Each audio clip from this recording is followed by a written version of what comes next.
What's a simple conversation starter that parents can have who maybe feel intimidated by this topic? You know, how can we speak to them? We're like, man, I love everything that Sam's saying. I like what Joel's saying, but man, I'm still intimidated in this whole process. Mm-hmm. What would be a simple way to start?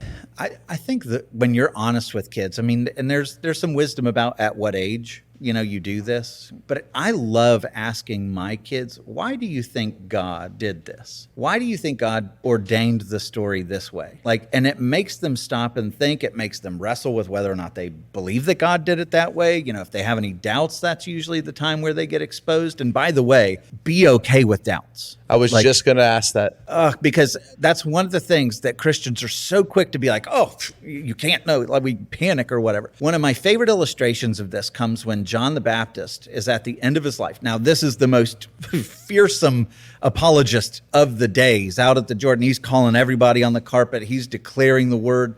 He sees the baptism. He sees the heavens open. He hears God say, this is my son with whom I'm well pleased. All of it. He's seen it. He should know. And yet Jesus does so many surprising things that he can't make sense of during the ministry that the last words of John the Baptist that we know is him sending his two disciples saying, and he's in prison. He's going to be beheaded shortly. Right. But he sends his two disciples saying, are you really him or should we look for someone else? And what Jesus does not do in that moment is go, oh, my champion is doubting me.